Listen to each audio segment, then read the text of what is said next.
엘리? 뉴욕은 원래 독해. 안녕하세요. 건축하는 독해입니다. 안녕하세요. 원래입니다. 엘리입니다. 네, 오늘은 많은 분들이 좋아해 주시는 코너죠. 건축 독해 두둥. 뚱뚱뚱. 맨날 뭐 많이 좋아하신대 뭐 어쩐데 뭐 그런데 진짜인지 아닌지 모르겠어. 팬이 제일 많은 것 같긴 한데요. 항상 네. 출첵해주시고. 그러게요. 오늘의 주제는 뭔가요? 오늘의 주제는요. 이게 몇 번 얘기는 했었는데 실제로 다뤄본 적이 없었던 것 같아요. 그래서 이번 주제는 더 뉴욕 5입니다. 더 뉴욕 5? 예, 더 뉴욕 5라는 5명의 뉴욕을 주 활동 무대로 해가지고 활동했던 건축가들의 그룹이 있었거든요. 그래서 그들에 대해서 더 뉴욕 5라는 그 사람들에 대해서 얘기해보는 시간을 가졌으면 해요. 원래 뉴욕 5랑 같은 사람들 얘기인 거죠? 네, 뉴욕 5. 네. 뭐 알아요? 뉴욕 5? 들어본 적 있어요? 네. 언제? 제가 서당계 엘리는 지금 뭔 소리 하는 거야? 지금 저는 표정인데? 파이브 가이즈밖에 몰라요. 그게 Five Guys. 거기서 나왔는지도 모르겠다. 그러게. 그 서당계 19년으로서 음. 뉴욕 5가 피터 아이젠만 들어가 있는 그 그룹이죠? 예. 네. 다음에 피로 아이젠만은 또 뭐 여기에다 갖다 붙이고 저기다 갖다 붙이고 아니면 아닌 거고 네. 기회 확률이 더 높으니까 막 그러는 거 아닌가? 대충 뭐 이 사람 들어가겠지 뭐 그런 거 아니야, 아닌가? 나 정말 알고서 한 소린데. 그래요? 우와. 정말 그런 식으로 역시. 하면 섭하죠? 19년 다운 린정. 레인저. 칭찬받으니까 또 한 명 더 얘기하고 싶다. 누구? 음... 내가 틀린다에 저요! 틀린다에 나의 소중은 500원을 겁니다. 뉴욕 5에 들어가기에는 다니엘 리베스킨트가 좀 어리죠? 어리죠. 네, 그죠? 네, 아닙니다. 그러면 누굴까요? 저희 그동안 한 건축 독해 한 번쯤은 언급된 분이 그럼요. 들 중에 그럼요. 있으시죠. 네, 그럼요. 어쨌든 그렇습니다. 뭐 그냥 굳이 맞추려고 그러지 말고 맞추면 네. 재미없으니까. 제가 얘기를 드릴게요. 그 5분이 어떤 분이셨냐면은 원래가 얘기한 피터 아이젠만 들어가시고 그리고 마이클 그레이브스라는 분이 들어가십니다. 찰스 과트메이, 존 헤이덕, 그다음에 리차드 마이어. 그래. 네. 그분은 이렇게 생각나. 해가지고 이런 5분이 있으신데 여기에 좀 생소한 이름들이 좀 있으실 거예요. 그래서 그 생소한 이름의 주인공들이 어떤 분들인지에 대해서 일단은 오늘은 얘기를 더 많이 할 것 같고요. 부제가 있습니다. 항상 그래왔듯이 건축 독해 부제. 안 궁금하니? 뭐하니 너 지금? 집중해요. 다시 얘기해봐. 뭐라고? 부제목이 있습니다. 부제목 뭐예요? 부제목 뉴욕 5 사람들은 변하나 봐. 네, 그렇습니다. 봄, 여름, 가을, 겨울의 노래에서 네, 그렇죠. 네. 모두 변하나 봐. 나도 왜? 네. 몰라. 맞았습니다. 네. 왜 사람들은 변하나 봐라고 했냐면은 5분의 건축가들이 이 뉴욕 5라는 이름으로 그룹으로 만들어졌을 때와 그 이후의 모습들이 굉장히 많이 달라요. 그리고 내가 왜 이런 부제를 정했는지는 제가 얘기를 말씀을 드리면서 더 부연 설명을 붙여드릴게요. 그러니까 기본적으로 사람은 변하는 건데 한 그룹에 이렇게 묶여가지고 어떤 고정관념이 생기는 것 그런 것들을 참 건축하는 사람들 되게 싫어하거든요.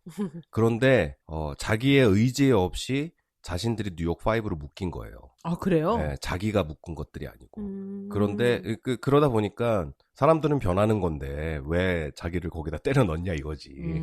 그래서 사람들은 변하나 봐라는 부제를 붙였고요. 그래서 뭐 아까도 말씀드렸지만 건축하는 사람들, 디자인하는 사람들 이런 사람들이 자기네들이 무슨 파 이렇게 엮이는 걸 되게 싫어해요. 일단은 정치적으로 굉장히 리버럴한 사람들이고 그리고 다른 이유로는 이런 사람들이 또 게을러요. 게을러가지고 무슨 그룹을 만들어가지고 무슨 선언을 하고 뭐 이러는 거 있잖아. 이런 거 되게 싫어하고 잘 안 하거든. 그리고 나중에 자기가 어떻게 변할지 모르는데 그런 선언했다가 그거랑 다른 방향으로 가면 나중에 뭐라 그럴 거야. 누가 막 따지고 들면은. 그죠? 그러니까 정치적으로 굉장히 리버럴하기도 하지만 게으른 것도 있고 그런 거에 묶이는 걸 싫어하는 사람들이 디자인하는 사람들이고 건축하는 사람들이어가지고 이 뉴욕 5라는 사람들은 결국에는 자기들이 우리가 뉴욕 5다라고 해서 만들어진 것이 아니고 다른 사람에 의해서 만들어진 그룹이에요, 이게. 그래서 이게 어떻게 해서 그런 뉴욕 5라는 이름이 만들어졌고 그리고 그 이후에 이 사람들의 활동이 어땠는지에 대해서 얘기해 보는 것이 오늘 건축 독해 주제입니다. 네. 예. 일단은 이 뉴욕 5라는 게 언제 시작했는지 이분들이 전부 한 1930년대 그때 태생들이세요. 30년대 초반, 30년대 후반 그거에 걸쳐서 이렇게 5분이 태어나신 분들인데 전쟁 전에 네. 그런 것들. 그래서 한참 활동을 할 때 전쟁들을 겪었던 젊은 나이에 전쟁들을 겪었고 젊은 나이에 세상이 어떻게 변하는지를 겪었던 분들이었던 세대들을 이 5분들이 뭉쳐져가지고 뉴욕 5라는 이름을 갖게 된 거거든요. 이 뉴욕 5가 처음으로 시작이 된 게 다른 곳이 아닌 바로 모마에서부터 시작합니다. 지난번에도 얘기했던 모마가 모마. 나오나요? 또 모마. 네. 모마 하면 또 누가 나와야 되죠? 어. 필립 존슨이 나와야 되잖아. 나 네. 건축 독해 이러려고 아니야. 그랬는데. 나 다마고찌라고 그랬는데. 그래서 이 뉴욕 5라는 게 시작된 게 다마구치 아니고요. 그 모마에서 시작을 했는데 모마 하면 또 필립 존슨이 나오는 거고 1969년에 처음으로 이 뉴욕 5라는 이름이 등장을 하게 됐는데 이때 당시에 필립 존슨께서 모마에서 건축 분야의 디렉터로 계셨어요. 일반 큐레이터가 아니고 디렉터로 이제 승진한 상태였었고 그 밑에 그 건축 분야를 담당하던 큐레이터 분이 한 분 있었고 그 큐레이터가 이런 전시 아니면 나름의 어떤 컨퍼런스를 준비를 했는데 거기에 초청받은 분이 콜린 로우라는 건축 비평가가 초청을 받게 돼요. 이 콜린 로우라는 분은 현대건축 비평에 있어서 되게 중요하신 분이거든요. 네. 그래서 우리들이 요즘 건축 비평하는 것, 건축 어떤 평론하는 것 이런 것들의 기본적인 현대적인 틀을 잡으신 분이에요. 그래서 크리틱하고 티어리하고 이런 거 공부하는 사람들한테는 이 콜린 로우라는 분의 이름이 항상 등장을 하거든요. 필립 존슨이라는 디렉터 밑에 있었던 이 큐레이터가 초청을 한 건축 비평가가 그 비평가를 시작으로 해가지고 어떤 모마에서 컨퍼런스를 하게 된 거예요. 컨퍼런스를 했는데 이 콜린 로우라는 분의 주제가 뭐였냐면은 더 뉴욕 5 하면서 이 5명의 건축가를 한 그룹으로 묶어버린 거예요. 자기 평론, 자기의 그 티어리를 어떤 건축 비평하고 건축 이론을 갖다가 더 강화하기 위해서 이런 5명의 건축가들이 있는데 이 사람들을 분석을 해보니 이렇게 그룹을 만들어도 별 문제가 없겠다 싶어서 더 뉴욕 5라는 사람을 이 평론가가 제일 먼저 만들어서 쓴 말이거든요. 그냥 워드 단어였던 거죠. 예, 그들을 말하는. 그들을 그 5명을 묶어서 말하는 표현이 더 뉴욕 5였던 거예요. 예. 근데 이 큐레이터도 큐레이터지만 아까도 얘기했지만 이 건축평론가 콜린 로우 이 양반이 왜 중요한 양반이냐면은 건축을 평론하는 방법이 굉장히 많잖아요. 많은데 그 미술평론, 문학평론하는 거, 음악평론하는 것처럼 굉장히 많다고 방법들이. 근데 이 사람이 처음으로 어떤 건축 비평을 하면서 끌어들었던 게 뭐였냐면은 그 가장 많이 쓰는 분석 방법이 뭐냐면은 연대기적으로 분석을 하는 거예요. 네. 어떤 예술의 사조를 연대기적으로 분석을 해서 예전에는 이런 사조가 있었는데 이런 것들이 어떤 사람들에게 어떤 영향을 줘서 이런 새끼들을 쳐가지고 지금까지 온 것이다라고 설명을 하는 방법이 가장 연대기적으로 많이 쓰는 방법인데 이 양반이 제일 먼저 들고 왔던 거는 그 연대기적인 분석을 완전히 철저하게 깨버린 거예요. 그래서 시간차가 엄청나게 많은 어떤 건축물임에도 불구하고 거기에는 공통점이 있다라는 걸 찾아내기 시작했어요. 그래서 그러면 이 5명이 동시대에 활동하던 건축가들이 아니에요? 맞죠. 그러니까 뉴욕 5 전에 그 전에 어떤 사람이 있었는데 오케이. 어떤 사람이 있었는데 그게 바로 직전에 이 5명이 활동하던 그 시기 바로 직전에 있었던 어떤 건축의 사조나 어떤 건축의 흐름을 갖고 와서 이 사람들에게 이런 영향을 줬다가 아니었고 그거 이전에 한참 전으로 한 거의 400년을 거슬러 올라가가지고 400년 전에 이런 건축가가 있었는데 400년이 거의 다 된 시간을 흘렀음에도 불구하고 이런 건축가들을 봤더니 그 둘의 어떤 연관성이 있더라. 네. 그것을 분석하기 시작한 거예요. 그러면서 냈던 책이 되게 유명한 책이에요. 이거 건축 평론하고 비평하고 이론 공부하는 사람들은 다 반드시 읽어야 되는 책들 중에 하나거든요. 뭐냐면은 Mathematics of Ideal Villa. 그러니까 우리나라 말로 번역을 하면은 이상적인 빌라, 이상적인 주택의 수학적인 분석인 거예요. 그래가지고 이 사람이 뉴욕 5 5명이 했던 프로젝트와 비교를 했던 게 뭐냐면은 350년에 지어졌던 이태리 건축가가 있는데 팔라디오라는 건축가가 있어요. 이 팔라디오가 했던 이 사람이 굉장히 유명한 빌라들이 많거든요. 근데 우리는 너무 현대 건축만 얘기를 듣다 보니까 뭐 르네상스 시대, 그쪽으로 그리스 로마 건축으로 올라가는 거 너무 시간이 오래된 거니까 거기 사람들이 잘 관심을 안 두고 고리타분하잖아. 네. 근데 이 사람은 역사하는 사람이었고 건축 평론을 하는 사람이었으니까는 결국에는 그리스 로마 건축까지 거슬러 올라갔어요. 네. 그래서 그리스 로마에서 굉장히 유명했던 건축가의 건물을 분석을 해보니 지금 현대에 활동하고 있는 이 5명의 대표적인 건축가들과 유사성이 발견이 되더라. 그거를 책으로 냈던 것이 Mathematics of Ideal Villa. 그러면서 거기에 예로 들었던 5명의 건축가 이외에 350년 전에 있었던 건축가가 팔라디오라는 이태리의 건축가의 건물을 갖다가 그 예로 썼던 거예요. 그래서 이 350년이 넘는 시간에 그 갭을 건너뛰어서 두 개의 현대 건축과 예전 고전 건축을 이렇게 양옆에다가 두고서는 유사점을 분석하기 시작한 거예요. 그랬더니 거기에 굉장히 많은 유사점들이 나오는 거야. 이 팔라디오 이 양반이 그 건축사에서 굉장히 중요한 양반이에요. 그러니까는 우리가 아는 뭐 흔히 뭐 이렇게 내가 하도 얘기를 했으니까 뭐 램쿠라스니, 뭐 피터 아이젠만, 자하디드 막 리차드 마이어 다 아는 사람들이잖아. 네. 근데 이런 사람들을 이해하기 전에 이 현대 건축의 역사가 어디서 시작을 하냐면은 뭐 그리스 그러니까 뭐 미술사도 그렇잖아요. 미술사도 어디서 시작하냐면은 이집트 미술에서 시작을 해요. 그러면서 그리스 로마로 넘어가가지고 막 르네상스가 일어나고 막 그러잖아. 근데 그 건축의 역사에서는 이집트까지는 거슬러 올라가지를 못해요. 왜냐면은 이집트 건축은 왕의 건축이었거든. 왕을 위한. 네, 왕을 위한 거였고 왕이 건축가였어 그냥. 내가 하고 싶은 대로 했던 거였던 거지. 권력을 과시하기 위한. 권력 과시용. 네. 그러니까는 그게 이제 현대로 넘어와서 히틀러가 그걸 많이 써먹은 거잖아요. 현대 건축사, 그러니까는 우리가 공부하는 건축사를 거슬러 올라가면 보통 그리스 로마 건축까지 올라가거든요. 그때가 되면은 일반인들을 위한 건축이 처음으로 태동을 한 때가 그때였기 때문에. 그래서 그때 일반인이라고 하지만 사실 그냥 우리 같은 일반인이 아니고 돈 많은 귀족들이었지 사실은. 돈 많은 귀족들을 위한 건축이었는데 왕을 위한 건축보다는 그게 더 스케일 다운이 됐고 훨씬 더 이렇게 접근 가능한 건축을 했기 때문에 그러다 보면은 나오는 건축가가 이 팔라디오라는 건축가예요. 그리고 그 사람이 했던 로툰다 빌라 같은 거. 그거는 이 현대 건축사에서 보면은 항상 첫 페이지에 나와요. 항상 첫 페이지에 나오는 팔라디오의 로툰다 빌라. 네. 라 로툰다. 로툰다. 네. 라 로툰다. 뭐 알아서 네. 하시든지. 네, 그렇습니다. 저도 지금 잠시 찾아봤는데요. 이 이태리 건축가 팔라디오가 진짜 뭐 저는 솔직히 서당계 19년인데 처음 들었거든요. 아, 그래요? 네.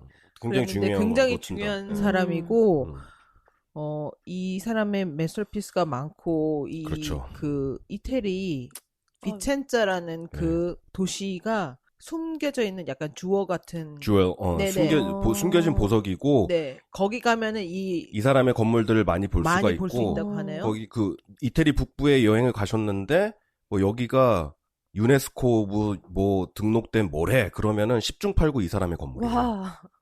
10중 8구. 그래서 이 사람이 건물한 디자인이 많은 그 도시가 유네스코에 등재가 된 그 정도로 현대 건축에 있어서 현대라고 하긴 근대 건축에 있어서 정말로 중요한 건축가거든요. 네. 그래서 아까 뭐 약간 뭉개뜨려서 얘기를 했는데 그 Mathematics of Ideal Villa 그 네. 책에서 분석을 한 거는 이 로툰다 빌라하고 네. 이 5명의 건축가까지 간 거는 이제 모마에서 했던 컨퍼런스에서 5명의 건축가까지 갔던 거였고 이 책에서 얘기했던 거는 로툰다 빌라하고 르꼬르비지에라는 그 스위스 출신 프랑스 건축가가 한 빌라 사보아를 둘이 이렇게 비교를 해놓은 거예요. 네. 수학적으로 그걸 분석을 했지. 빌라 사보아 같은 경우에는 그러니까 근대 건축을 얘기할 때 팔라디오의 그 로툰다 하면은 막 그 수학적으로 거의 완벽한. 그래서 그 건물을 보면은 굉장히 클래식해요. 굉장히 클래식, 막 돔도 있고 되게 클래식하거든. 근데 빌라 사보아 같은 경우에는 르꼬르비지의 어떤 현대 건축의 그 아이디어를 완전 집대성해 놓은 완전 현대 건축의 아이콘 같은 건축이거든요. 근데 이 두 사이의 나이가 350년이 넘는 나이 차이가 있어요. 그럼에도 여기에서 유사성을 분석을 한 거야. 이 책을 통해서. 콜린 로우라는 이 양반이. 잠깐만. 그럼 여기서 정리 한번 하고 갈까요? 네. 그러면은 지금 빌라 사보아하고 로툰다 빌라하고를 비교했다는 거지. 여기에 지금 아직 뉴욕 5가 그렇죠. 되진 예. 않은 거죠. 예, 그 뉴욕 네네. 5까지 간 거는 뭐였냐면은 이 컨퍼런스를 통해서, 그러니까 그 컨퍼런스 전에 이 콜린 로우 이 분께서 The Mathematics of the Ideal Villa를 통해서 빌라 로툰다하고 빌라 사보아를 비교를 했어요. 네. 비교를 해서 책을 해가지고 이론을 만든 거지. 네. 이 시간과 상관없이 이 건축을 분석하면은 거기에 어떤 공통적인 로직이 나온다. 이거를 찾아낸 것이었고, 그걸 갖다가 69년에 모마에 있었던 컨퍼런스에서 그 자기의 이론을 가지고 이 5명의 건축을 분석을 하기 시작한 거예요. 그 이론 안에 접목시킨 거죠. 그렇죠. 한 사람 한 그래서 사람을. 결국에는 그러니까 빌라 로툰다, 빌라 사보아, 그리고 이 5명의 건축 같은 맥락상에 있는 건축이다라고 해석을 한 거예요. 근데 제가 보기에는 지금 뭐 언뜻 봤지만 그 로툰다하고 빌라 사보아는 왜 연결시켜서 얘기했는지 알 것 같아요. 알 것 같아요? 네. 어떻게 해요? 아니 그거를 관통하고 있는 주요된 로직이 뭔지는 모르겠지만 언뜻 그 이미지 봐서는 왜 접목시켜가지고 비교를 했는지 좀 알 것 같아요. 이게 뭔가 각도 있고 무슨 아치도 있고 뭐 동그란 뭐 통도 있고 막 여러 가지. 근데 이 두 건축가의 건물과 뉴욕 5를 어떻게 연결했는지는 잘 모르겠고 그 전에 물어보고 싶은 게 그렇다면 라 로툰다하고 빌라 사보아를 그러니까 그거를 관통하는 그 코어가 뭔지 그 로직이 뭔지. 네, 로직이 그게 뭔지. 궁금하네요. 그러니까 기본적으로 이게 그러면은 근대 건축사를 내가 앞으로 조금 얘기를 해줄 건데 그냥 일반인이 듣기에 쉬울 정도로만 그냥 터치를 할게요. 네. 터치를 하는데 전혀 두 개가 다르게 기둥이 있다는 거? 기둥 없는 건물이 어딨어? 아니 이렇게 빌라 사보야는 이렇게 기둥 이렇게 있고 그 다음에 로툰다도 이렇게 기둥 없는 건물이 어딨어요? 다 있지. 아니 근데 이 기둥 이거 뭐라 그래야죠 이거를? 열주라고 그러죠. 열주. 열주라고요? 기둥들이 쫙 서 있는 거. 네, 열주. 그거 좀 닮았는데 그리고 뭐가 비슷하지 진짜. 근데 여기 되게 예쁘다.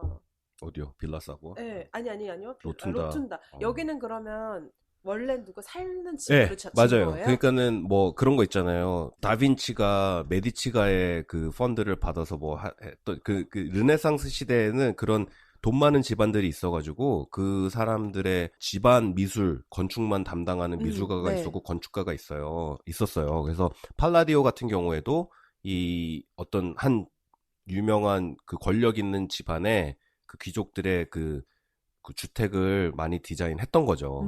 그래서 그 지역이 비센차라는 그 베니스 그쪽이에요. 밀라노에서 베네치아 가는 도중에 있는 거기 그 동네인데 네. 거기에 그 주변에 살았던 귀족들의 주택들을 많이 해줬던 거죠. 그래서 그 유사점을 막 얘기를 왜 도대체 뭐가 닮은 거냐. 네. 근데 그거를 책 이름에서도 얘기를 하지만 매스메릭이에요. 그거를 수학적으로 분석을 해요.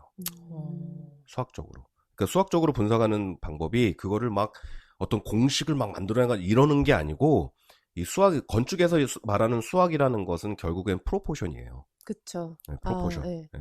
결국에는 프로포션을 얘기하는 건데 그거를 내가 어떤 이 건물을 되게 심플하게 다이어그램이나 아니면 선 몇 개로 표현을 했을 때 두 건물이 유사한 점이 너무 많다는 거지. 그래서 그거를 수학적으로 똑같이 어떤 삼각형, 사각형, 원, 정사각형, 동그란 원, 타원 이런 것들을 조합해서 내가 어떤 다이어그램을 그렸을 때 두 건물을 분석해가지고 그거를 딱 겹쳐놓으면은 거의 흡사하게 매치를 한다는 거예요. 신기하다. 그래서 이거를 수학적으로 분석한다는 것이 어떤 의미가 있는지 그 근대 건축사부터 해서 현대 건축사로 넘어오면서 어떤 의미를 갖고 있는지 그러려면은 이 팔라디오 이전의 건축가들을 들여다볼 필요가 있어요. 네. 왜냐면은 이 건축사에서 팔라디오라는 분이 어떻게 보면은 최초의 자기 건축 이론서를 쓰신 양반이에요. 내 건축은 이러하다라는 책을 최초로 쓰신 양반이고 그 이전에 비슷한 책을 남긴 분들이 있어요. 그래서 그 분들의 그 흐름을 따라서 이렇게 가다 보면은 이거를 수학적으로 분석을 할 수밖에 없게 되는, 그러니까 그 사람들의 건축을 이해를 하려면 수학적으로 분석을 할 수밖에 없는 방법을 써야 돼요. 네. 그래서 그런 방법을 써서 봤더니 그냥 400년 전에 건축가들이 했던 것뿐만 아니고 지금에 있는 건축가들도 같은 방법을 쓰고 있다라는 것이 이 사람의 주장인 거예요. 결국에는 자기의 이론이라는 게. 그래서 이 팔라디오 분 이전에 어떤 분이 있었느냐, 이 팔라디오 이분은 16세기 분, 그리스 로마, 그러니까 이태리에서 주로 활동하던 16세기의 건축가였고, 이분 아까도 얘기했지만 자기의 건축을 자기의 언어로 자기의 이론서를 쓴 최초의 건축가로 기록이 되고 있어요. 팔라디오가요? 팔라디오가. 네. 근데 그 이전에 그와 유사한 하지만 자기의 건축이 아닌 다른 사람을 위한 건축 이론서를 쓴 사람이 있었는데 그 최초의 사람이 누구였냐면은 BC 1세기까지 올라가요. 와. BC 1세기까지 올라가서 BC 1세기에 가면은 비트루비우스라는 건축가가 있었습니다. 굉장히 오래 올라가죠. BC 1세기면은 Before Christ 1세기예요. 그러면은 예수님이 오셔가지고 세상을 구원하시기 전에 벌써 이런 직업을 가진 사람이 있었고 그거를 갖다가 책으로 남긴 분이 있었던 거야. 자기의 건축 이론을. 그 분이 비트루비우스라는 분이었고 그 분이 남긴 책이 건축 십서라는 책이 있어요. 여기도 어디 찾아보면 있을 거야. 건축 십서가. 근데 말 그대로 건축 십서, 건축에 관한 10권의 책을 쓴 거예요. 그 10권의 책을 썼는데 그 책이 자신의 이론을 쓴 것이 아니고 왕을 위해서 쓴 거예요. 그때 당시에 왕을 위해서 건축은 이러해야 하고 도로는 이러해야 하고 뭐 이런 얘기를 건축을 담당하는 쉽게 말해서 지금으로 얘기하면 뭐라고 그래야 되나? 국토부 장관쯤 돼야 된다고 그래야 되나? 그런 사람이 어떤 그 예전 고대 시대에 도시를 계획하고 디자인을 하려면은 이렇게 해야 됩니다라고선 왕한테 보고서를 쓴 거예요. 그러다 보니까는 책의 대부분이 앞에 대부분이 어떤 얘기들이냐면은 왕에 대한 당신은 위대하신 왕이십니다. 네. 막 그러면서 왕에 대한 칭송을 막 겁나 하다가 나중에 건축 얘기를 조금 하거든요. 그런 비트루비우스라는 BC 1세기의 건축가가 있었어요. 그 다음으로 그와 비슷한 건축서를 남긴 분은 이제 BC 1세기에서 15세기로 넘어와요. 그러니까는 거의 1500년의 시간이 흐르는 거죠. 그러면서 역시 이태리에서 알베르티라는 건축가가 나옵니다. 15세기에. 그러니까는 팔라디오는 16세기의 분이었었고 이분은 15세기. 그러니까 1세기 전에 이 알베르티라는 분이 계셨는데 이 알베르티라는 분도 건축 십서라는 걸 쓰세요. 그러니까 이 양반의 알베르티의 건축 십서의 모티브는 당연히 BC 1세기에 썼던 비트루비우스의 건축 십서가 모티브가 됐던 거죠. 그쵸. 그걸 바탕으로 해가지고 비슷한 챕터를 가지고 그 10개의 책을 써요. 근데 이것도 또한 어떤 도시계획에 대한 어떤 이론들이나 방법론들에 대한 집대성이었었거든요. 네. 그러고 있다가 16세기에 들어와서 팔라디오라는 양반은 자기의 건축 얘기를 자기의 언어로 최초로 썼던 자기의 건축 이론서가 되는 거죠. 일단은 뭐 흐름부터 말씀을 드릴게요. BC 1세기에 비트루비우스라는 분이 있었고 16세기가 지난 후에 15세기에 알베르티라는 분이 계셨고 그 다음에 16세기에 팔라디오라는 분이 나오십니다. 그렇죠? 네. 근데 여기서 주목해야 되는 분이 누구냐면은 항상 최초로 하는 사람이 제일 중요해요. 비트루비우스. BC 1세기에 건축 십서를 쓰셨던. 자, 여기에서 그분의 영향이 건축에서만 끝나는 게 아니에요. 다빈치. 네. 다빈치의 그 황금 비율 아세요? 그 사람이 이렇게 네. 십자가로 서 있고 네, 맞아. 빙그랗게 돌아가고. 그거의 원래 이름이 뭔지 아세요? 그거의 원래 이름? 음. 원래 이름? 알아요. 네, 뭐예요? Theory of Beauty. 아닌데. 아니요? 예. 다시 좀 더 찾아보세요. 그쪽에서 이름이 나와야 재밌을 것 같아. 그게 원래 인체 비례도라고. 예, 인체 비례도. 네. 인체 비례도라고 그러고 원래 영어로의 이름은 비트루비안스 맨이에요. 아. 그 비트루비우스가 얘기한 그러니까 비트루비우스가 얘기한 것들에 나오는 인간의 황금 비율에 대한 얘기가 있어요. 그거를 그림으로 해석한 것이 다빈치의 그림이에요. 그래서 황금 비율 하면은 처음에 딱 떠오르는 게 그 다빈치의 그 십자가 네네네. 이렇게 팔 벌리고 이렇게 하고 막 인체 해부도 네, 그거잖아요. 네. 그게 뭐냐면은 사람의 인체를 철저하게 수학적으로 분석을 한 거예요. 그렇잖아. 그쵸. 그래서 머리가 사이즈. 네, 머리 사이즈로 해가지고 몸과 이렇게 해가지고 몇 등분이 돼야 가장 아름다운 네. 황금 비율이 나오고 그거는 전체 길이에서 뭐 팔 길이는 몇 네, 분의 네, 네. 몇이며 다리 길이는 몇 분의 몇이며 이런 것들이 다 나오잖아요. 네. 그래가지고 뭐 인치가 나오고 핏이 나오고 막 이런 거라고 그거를 수학적으로 분석을 한 거거든. 이거의 영향이 BC 1세기에 있었던 비트루비우스의 이 영향이 16세기까지 내려오게 되는 거예요. 그리고 이 콜린 로우 이 양반의 이론에 의하면 BC 1세기에 있었던 그 이론이 팔라디오를 거쳐서 르꼬르비지에한테 다시 현대적으로 해석이 된 다음에 뉴욕 5를 통해서 아직까지도 계속되고 있다라는 얘기를 하고 있는 거지. 자기 이론을 통해서. 아시겠습니까? 네. 네. 정말 이해가 가나요? 네. 다행이네. 그럼 그렇게 내가 어렵게 얘기한 게 아니네. 근데 일단 이름이 좀 어려워서. 이름이 좀 어렵죠. 네. 비트루비우스, 알베르티, 뭐 팔라디오 이름이 막 이탈리아 이름. 이탈리아 네. 이름들이 계속 나오니까. 네. 어쨌든 뉴욕 5 얘기하다가 저기 막 BC 1세기까지 올라갔어요. 네. 너무... 근데 그 배경을 알아야지 이해가 되겠네요. 그래서 아까 내가 물어본 거에 대한 대답한 거야? 뭐? 그 두 건물이 왜 비슷한 띠어리를 그러니까 수학적인 프로포션에 대한 얘기였어요. 결국엔 수학에서 그러니까 건축에서 얘기하는 수학은 무엇이냐? 그러면 그걸 알았어. 공식으로 풀어내는 것이 아니고 오케이. 프로포션에 대한 얘기였던 거고 오케이. 그 프로포션에 대한 띠어리는 어디서부터 오는 것이냐? 오케이. BC 1세기 비트루비우스에서부터 오는 것이다. 그러다가 알았어. 14세기 15세기의 알베르티, 16세기의 팔라디오 똑같은 그 건축적인 분석, 건축적인 비율, 황금 비율이라고 얘기하는 그 비율을 건축에다 고스란히 썼던 거죠. 팔라디오의 로툰다에서도 그랬고 그것이 현대로 넘어왔을 때는 르꼬르비지에도 뭐 5가지 현대 건축의 엘리멘트가 있어요. 르꼬르비지에가 이렇게 아니 주창한... 나 이거 여기 끊으려고 편집 여기까지 하자고 얘기했는데 왜 말을 계속해? 아 그래? 그런 거였어? 네. 알았어.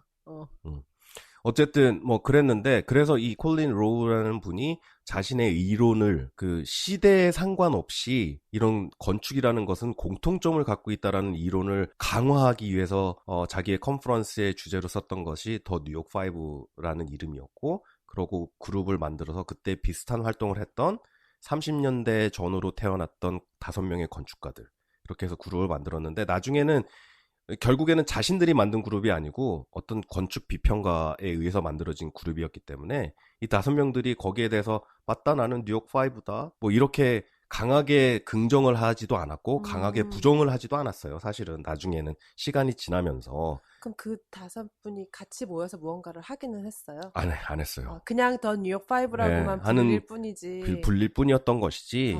예, 그랬던 거예요. 이 비평가에 의해서 불렸다 뭐 그런 것뿐이지. 그냥 누구 맘대로 이렇게 그룹을 만드냐고. 그럼에도 불구하고 구글에 그냥 더 뉴욕 5라고 치면은 바로 5명의 얘기가 나오죠. 네.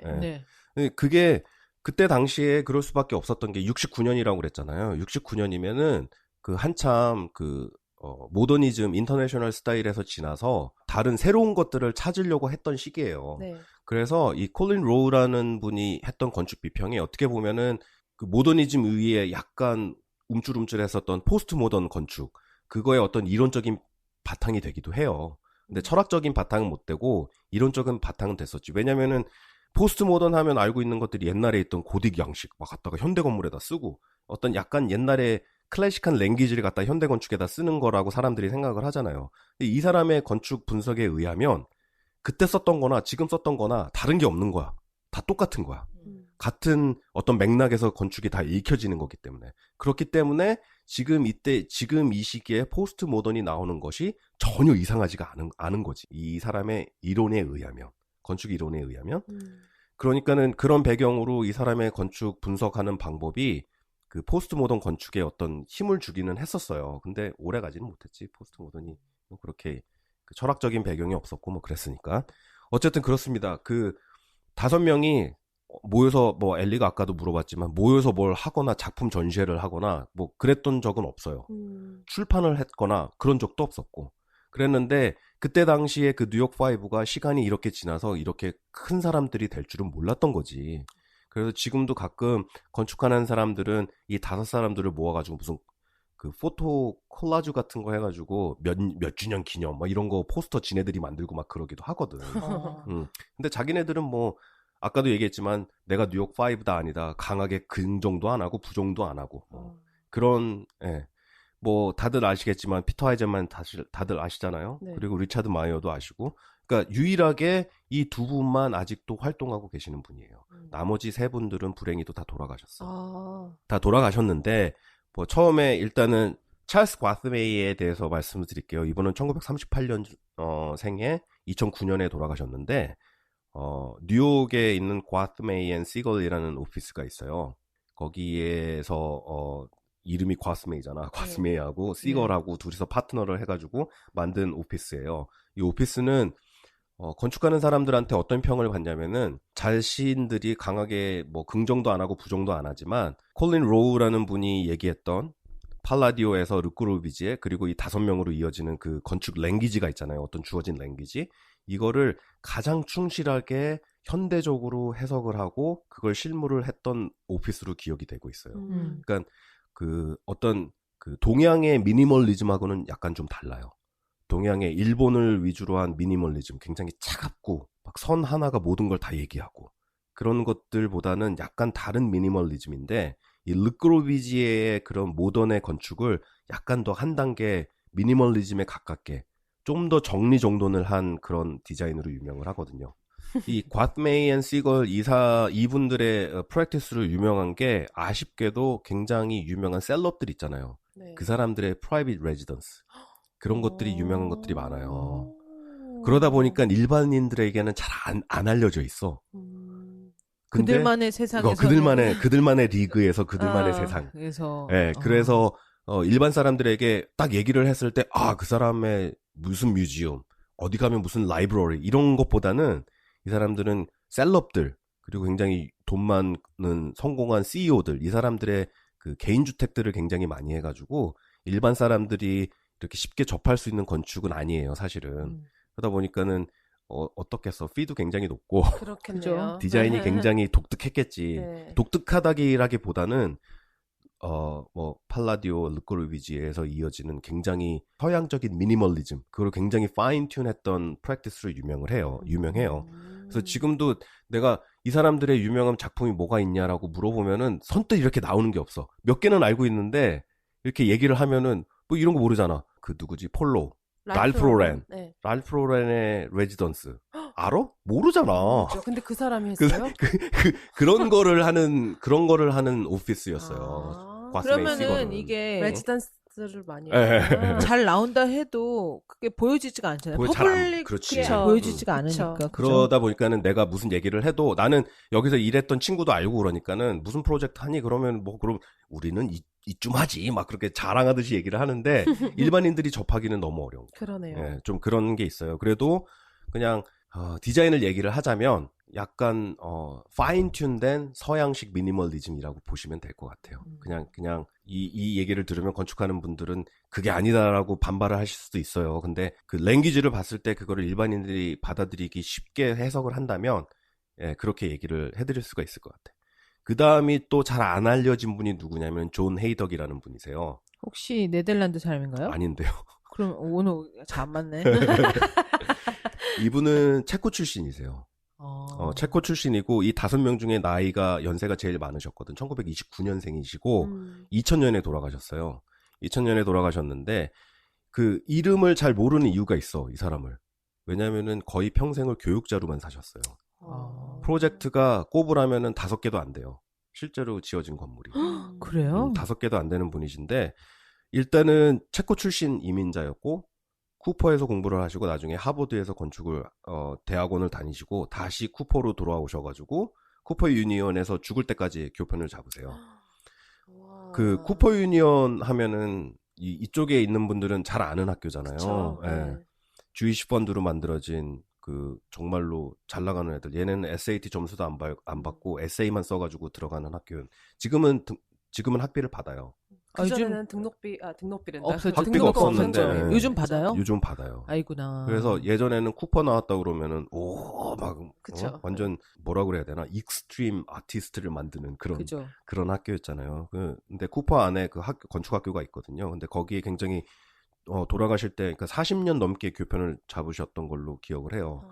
근데 이분한테 영향을 받아서 나온 건축가들이 굉장히 많으세요.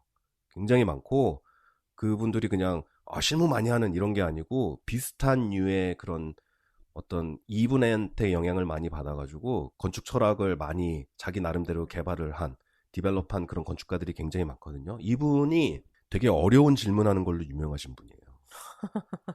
이렇게 뭐 프레젠테이션을 하는데 갑자기 막 그런 거 있잖아요. 삶이란 뭐라고 생각하나? 막 이런 거 있잖아. 너무 철학적인. 굉장히 막 답하기 어려운 질문들.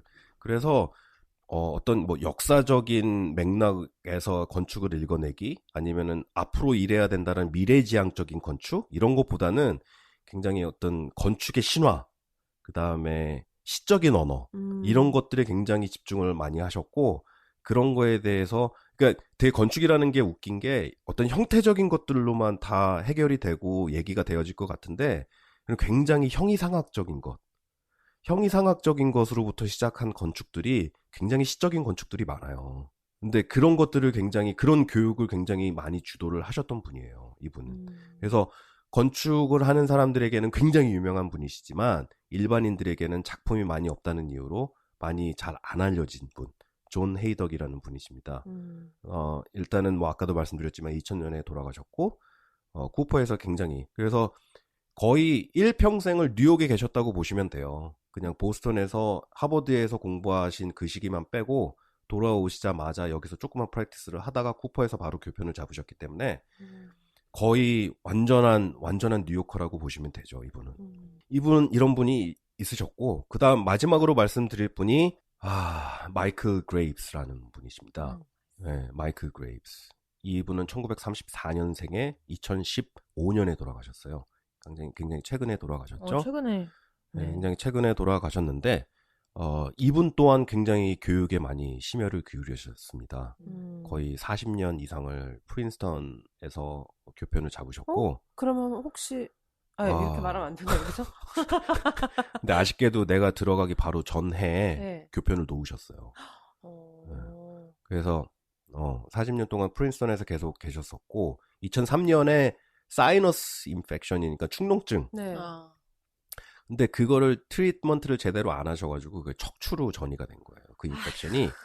그래가지고 결국에는 하반신 마비까지. 그런 이유 때문에 2003년에 이제 더 이상 티칭을 못 하시는 지경에 이르셨지.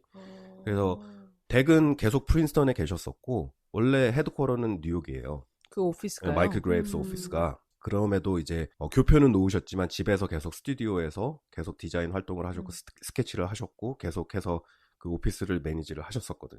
2015년 돌아가시기 전까지. 근데 되게 웃긴 게 이 사이너스 인펙션, 축농증 같은 걸로 해가지고 그게 척추까지 전이가 되는, 되게 나는 그런 게 가능하나 싶었는데 읽어봤더니 연세가 좀 드시고 어떤 그 면역 체계가 많이 약해지면은 그런 경우가 많이 있대요. 연세가 노역하신 분들한테는. 맞아요. 저도 들은 바로는 그 연로하신 분들이 예를 들어서 그 음식이 기도로 잘못 들어갔을 때 염증이 생기면 그게 죽음으로 연결될 확률이 되게 크다고 하더라고요. 그러니까 조그만 염증도 그게 면역 체계가 약해지고 그러다 보니까. 그래서 결국에는 돌아가실 때까지 2003년에 그런 일이 있었었고 2015년에 돌아가셨으니까 10년이 넘는 기간을 휠체어 생활만 하셨어요. 휠체어 생활을 하시다 보니까 뉴욕으로 출퇴근하는 게 불편하셨었고, 그래서 뉴욕에는 이제 출퇴근을 거의 못 하시고 뉴저지에 있었던 프린스턴에 있는 자기 집, 자기 스튜디오에서 계속 이렇게 계속 스케치를 하셨대요.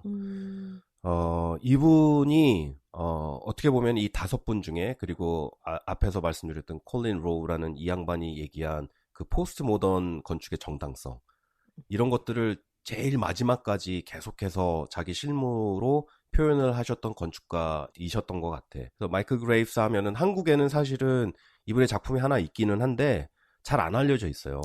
뭐냐면은 무슨 골프 코스의 클럽하우스 뭐 이런 거야.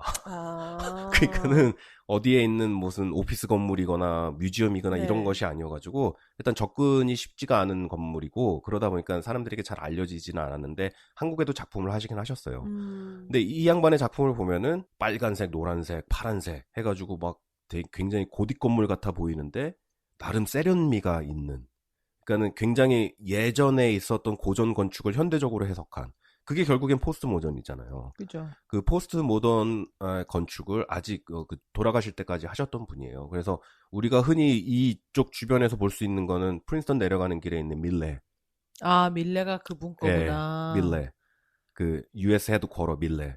그거 있었고, 뭐 이렇게 찾아보시면은 많이 나와요. 그리고 이분이 그 디자인의 어떤 뭐라 그럴까? 디자인의 목 뻣뻣함, 디자이너들의 목 뻣뻣함. 이런 거는 디자인이 기성 제품에도 들어가야 되고 대중한테도 쉽게 접근해야 된다라는 아이디어를 갖고 계셨기 때문에 타겟에 납품되는 물건, 제이스페니에 납품되는 물건, 이런 물건들도 디자인을 굉장히 많이 하셨어요. 그 중에서 제일 유명한 게 뭐냐면은 알레시를 위해서 디자인한 그 주전자가 있어요.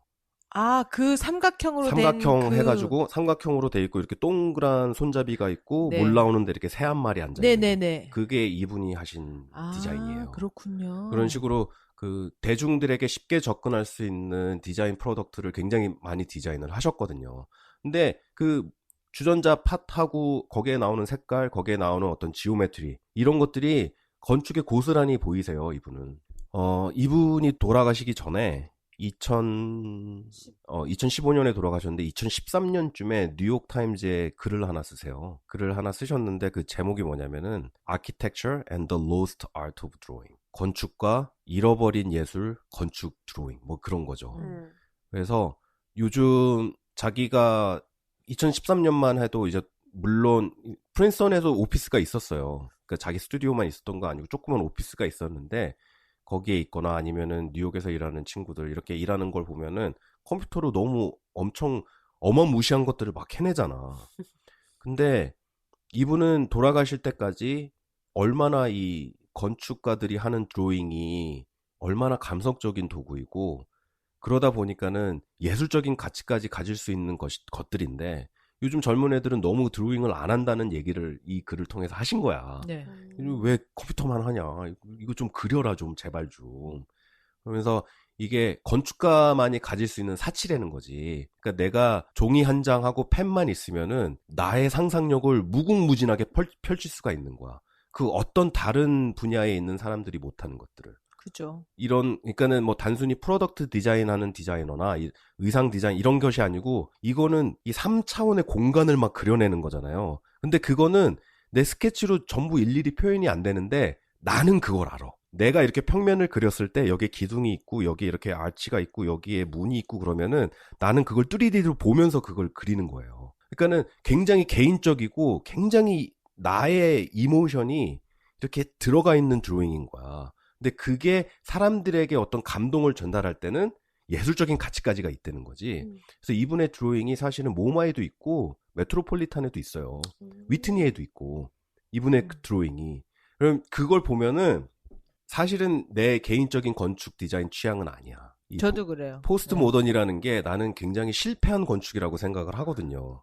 개인적으로는 그래요. 내가 이렇게 얘기를 한다고 사람들이 공감을 안 해줘도 상관이 없고 내가 이렇게 한다고 해서 영향을 받으실 필요도 없고 왜냐면 나는 하찮은 그냥 건축벌레 중에 하나니까. 근데 개인적으로는 그냥 나의 취향을 얘기한다면은 이분의 건축 디자인이 내 취향은 절대 아니에요. 절대 아님에도 불구하고 이분의 드로잉을 보잖아? 가슴 깊이 올라오는 리스펙트. 뭔가가 있어요. 드로잉을 해보면 알잖아요. 네. 건축 드로잉을 해보면 알거든. 손으로 이렇게 연필로 밑그림을 그린 다음에 거기에 이렇게 색연필 같은 걸 써가지고 섀도우도 집어넣고 한다고. 그러면은 한 30분만 그리잖아? 손바닥 여기가 시커매져. 잘 지워지지도 않아. 근데 이분의 그림을 보면은 그거를 수십 번, 수백 번 똑같은 그림을 그려가지고 마지막 그림이 딱 나온 거야. 그러면은 그거를 하는 그 수많은 시간과 그 수많은 연필 스트로크, 수많은 이 섀도우 연습을 하면서 얼마나 많은 생각을 했겠어. 그 80이 다 된 연세에. 이거 엄청난 거예요, 정말. 이게 기회가 되면은, 뭐, 여기에 오셔가지고 기회가 되면 메트로폴리탄이나 모마에 가셔가지고 마이클 그레이브스 드로잉을 한번 찾아서 보세요. 이게 정말로, 예일에 가면 루이 칸의 드로잉도 아직도 킵하고 있고 그러거든? 그거랑은 완전 차원이 다른 드로잉이에요, 이거는. 그래서 그 뉴욕타임즈의 기고는 이거 돌아가시기 전에 몸이 정말 쇠약해질 대로 쇠약해진 상태에서 쓰신 그림에도 불구하고 자신이 얼마나 건축을 사랑하고 자신이 얼마나 이거를 소중하게 생각하는지의 그 애정이 문장 하나하나에 이렇게 툭툭 느껴지는 거야. 계속 몸이 쇠약해지는 기간이었던 거잖아요. 그 전에 뭐 휠체어 어떤 병으로 갑자기 아니면 사고로 급사를 하신 게 아니었기 때문에 이게 어떻게 보면 제일 마지막으로 남길 수 있는 우리 후학들에게 남겨줄 수 있는 마지막 레슨이었던 거지. 네, 많이 그려라. 40년 동안 물론 프린스턴에서 나의 선배를 비롯해서 많은 학생들을 가르치셨지만 그거 이외에 교편을 놓으시고 마지막 돌아가시기 전에 마지막에 주신 레슨이었던 거야. 근데 나도 요즘 그런 거 되게 많이 느끼거든요. 요즘 드로잉 거의 안 해요, 건축하는 사람들. 너무 아쉬운 거야. 나도 그림을 그리면 스케치를 하면은 그 시간이 정말로 행복하거든요. 네, 제가 제일 좋아하는 우리 도깨 씨의 모습이에요. 그림 그리는 모습. 네, 이렇게 앉아가지고 스케치를 할 때가 있어요. 네. 그러면 정말 나의 최선을 다해서 방해하고 싶지 않은 마음이 들어요. 그 정도로 되게 멋있고 정말 좋아요. 보기. 그리고 실제로 되게 행복해 보여요. 그러면은 그거를 돈을 주고 사지 그래. 그 스케치를 나한테. 근데 그러면 되잖아. 막상 실무에 들어가면 스케치할 일이 별로 없죠. 앉아가지고. 해야 되는데 그거를 좀 모르겠어요. 그러니까는 내가 어떤 큰 회사에 있다 보니까 여기는 거의 프로덕션 공장이잖아요. 네.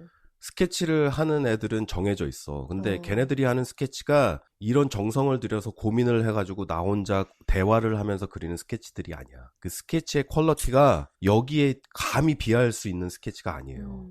그러니까 차라리 내가 사이드 잡으로 조그만 거를 하는 것들이 오히려 더 많은 가치를 가지고 있는 스케치지. 얘네들 뭐 40몇 층짜리, 60몇 층짜리, 뭐 저기 무슨 미들리스트에 100몇십 층짜리 그거 디자인한다고 막 스케치하는 거 이거 아무 의미가 없는 거야. 이렇게 해보면 어떨까? 뭐 그거 있잖아. 너무 비하하는 거 아닐까?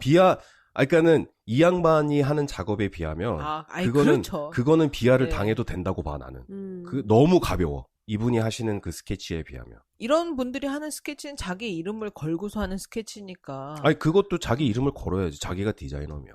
그러니까 나는 그래서 나도 물론 작업을 할 때 스케치를 해요. 나도 스케치를 하는데 그럴 수 있는 기회가 사실은 많지가 않아. 일을 하다 보면 맞아요. 내가 그냥 내 컴퓨터를 이용해가지고 빨리빨리 만들어내고 그냥 끝내버리는 그런 스케치도 많지만 그러다 보니까 이게 어떤 손으로 하는 스케치의 시간이나 기회가 점점 줄어들거든.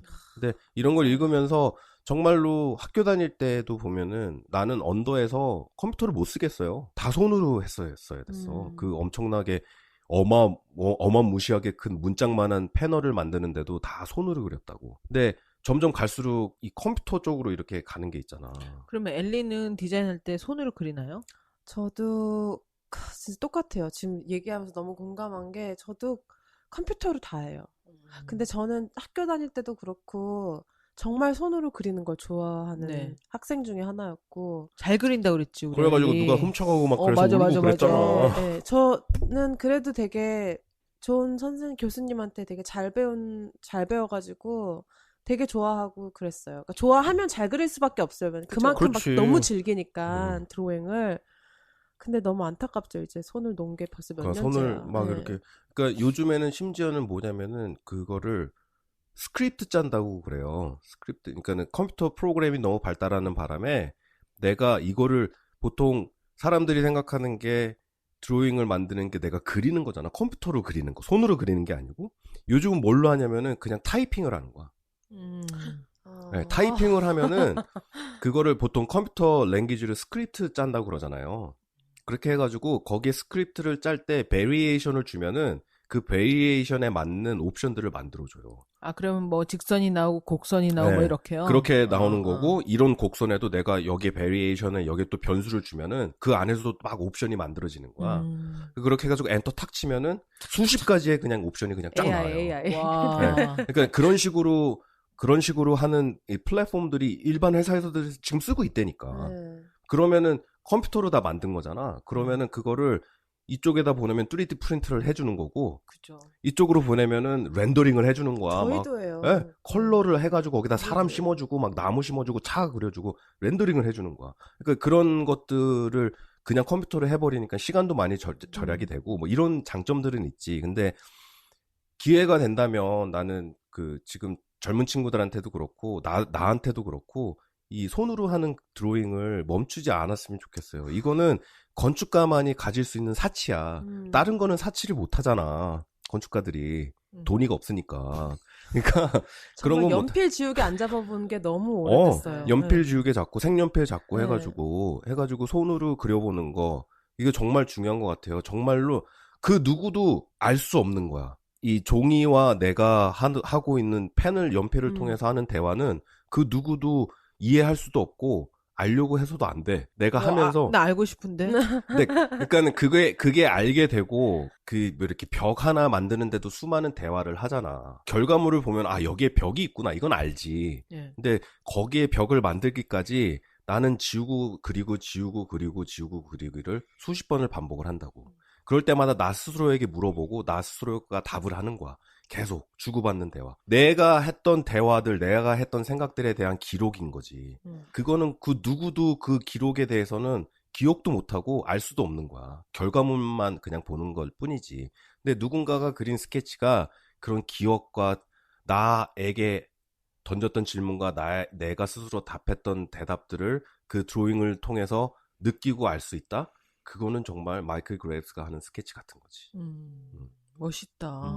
그래서 이런 뉴욕 5들이 계셨어요. 그래서 나중에 이 60년대에 그 모마에서 있었던 컨퍼런스가 있은 뒤에는 정말로 다른 길들로 다 전부 흩어지셨어요. 피터 아이젠만도 그렇고 리차드 마이어도 그렇고 돌아가신 과트 메이 그분도 정말 이분들과는 전혀 다른 건축을 했었고 존 헤이덕 이 양반은 너무나 열심히 티칭을 하셨고 마이클 그레이브스도 다른 분들과는 전혀 다른 방법으로 자기만의 건축을 계속 하셨던 거지. 근데 내가 그중에서 건축의 스타일은 내가 그렇게 좋아하는 스타일은 아니지만 그분이 접했던 건축에 대한 그 태도 그리고 어떤 건축을 하는 것보다는 어떻게 건축을 해야 되는지에 대한 모습을 보여주셨던 거. 그런 거에 대해서는 그 5분 중에서는 나는 가장 존경하고 싶은 분이에요, 이분은. 학교에서도 어떤 건축이 아니고 어떻게 건축을 하는 게 맞는 건지 어떻게 하는 것이 너에게 좋은 건지를 가리키는 게 더 목적이었지 이렇게 디자인하고 이런 요즘 이런 거 유행하잖아 이런 게 아니었던 분이고 어떻게 건축을 해야 되는지를 가르쳐 주시려고 했던 생선 잡는 법을 가르쳐 주시려고 했던 그런 교육자셨어요. 굉장히 전설적인 분이셨어요. 아쉽게도 독해는 바로 이제 교편 놓으신 다음에 대학원을 들어가는 바람에 직접적으로 만나뵐 기회는 없었었는데 그 학풍이 남아있지. 그래도 굉장히 오랫동안 거기서 학풍을 만드셨던 교수진이셨으니까. 어쨌든 그렇습니다. 그래서 이번에 건축 독해 사람들은 모두 변하나 봐. 네, 다른 어떤 거보다 그 마이클 그레이브스의 드로잉에 대한 얘기가 굉장히 마음에 와닿는 것 같아요. 네. 건축가의 스케치는 굉장히 많은 얘기를 해요, 사실은. 비단 건축가뿐만이 아니고 저는 저의 그 바로 위에 언니가 커스텀 디자이너인데 작품이 들어오면은 그걸 일일이 다 그려요, 정말로. 그쵸. 정말 머리를 산발을 하고 이렇게 눈을 희번덕거리면서 그 모습 저는 알아요. 네. 막 그러면서 저도 그렇거든요. 근데 되게 웃긴 게 이를 앞에 두고 어느 때는 막 잠만 자요. 근데 이게 뭔가 실마리가 딱 그러니까 우리 언니를 보니까 실마리가 잡힐 때까지 막 잠을 잔달지 뭘 한달지 막 청소를 한달지 막 이러다가 어느 순간에 이게 딱 꽂히면 정말 신들리듯이 막 그림을 그리면은 저는 옆에서 그렇게 멋있더라고요, 정말로. 네. 거기다가 옆에는 막 이렇게 스와치 완전 원단. 이렇게 원단 쌓아놓고서는 이걸 이렇게 맞출까 저렇게 할까 막 이러면서 그리는 거 보면 정말 근사하다. 막 저는 사실은 되게 음악, 미술, 건축 다 즐기지만 사실은 제가 그림을 정말 못 그리거든요. 나는 거의 이집트 벽화 같은 그림을 생산했는데요. 관절 다 부러진 인물만. 네. 앞인지 옆인지 구별 안 가는. 그래서 그런지 이렇게 그림 잘 그리는 사람들이 정말 종이와 연필만으로 뭔가 그렇게 막 그려내는 거 그렇게 멋있어 보이더라고요. 그게 되게 그리워요. 근데도 왜 회사 다니면서 아까 전에 도쿄 오빠가 말씀해 주셨듯이 그 연필과 종이가 하나 나와 그 순간이 있거든요. 그 펜을 이렇게 쓸어 내려가면서 그럼. 선을 그릴 때 정말로 이 선 하나 딱 걷는데 소름이 확 돋을 때가 있어요. 너무 좋아서. 너무 좋아서. 네. 그거 안 해본 사람 몰라. 나는 잘 모르겠네요. 선 하나 딱 걷는데 너무 그 선이 주는 그 기쁨이 너무 좋을 때가 있어요. 그리고 그 연필 소리와 삭삭삭삭. 네. 근데 이렇게 아련하고 그리우면서도 참 우리 엘리 그림 그리는 거 한번 보고 싶어요. 엘리 보고 싶어요. 저도 그 모습이에요. 눈 희번덕거리면서 머리 산발하고 다리 이렇게 올리고 앉아서 미친 듯이 그려요.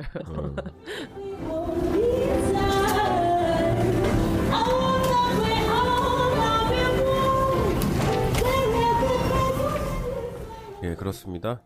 그래서 뉴욕 5 얘기하다가 보니까는 BC 1세기까지 올라갔었는데 그런 거는 그냥 그런갑다 하고 그냥 흘려 들으셔도 되고요.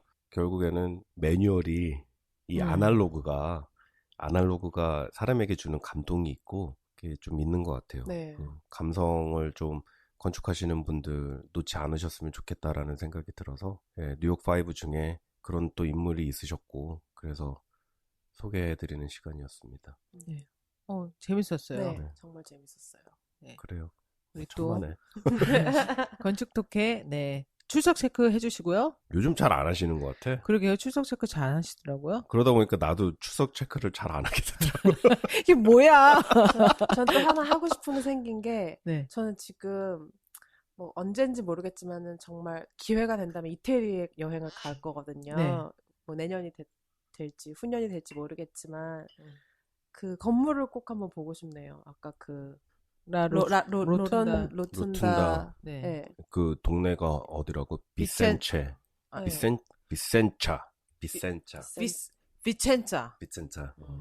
그래서 계획이 딱 차를 렌트해서 네. 운전을 하면서 이태리를 너무 돌아다니고 좋죠. 싶어요. 여기저기. 진짜. 네, 시골로.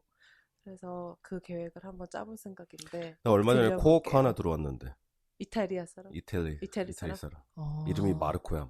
마르코. 마르코. 어. 그럼 우리 또 엘리 이태리 갔다 오면 이상한 나라의 엘리 하나요? 그럼요. 이태리 갔다 오면 당연히 해야지. 저는 그냥 또 소매치기한테 털린 얘기부터 시작해가지고 울고 막 이런 얘기부터 시작해야죠. 2019년에는 어떤 많은 에피소드와 내용으로 다가갈지 정말 기대가 됩니다. 네, 그러네요. 여러분들도 저희들의 관심과 사랑의 끈을 놓지 마시시고요. 감사드리고요. 지금까지 건축가는 덕후였습니다. 저는 원래였습니다. 엘리였습니다.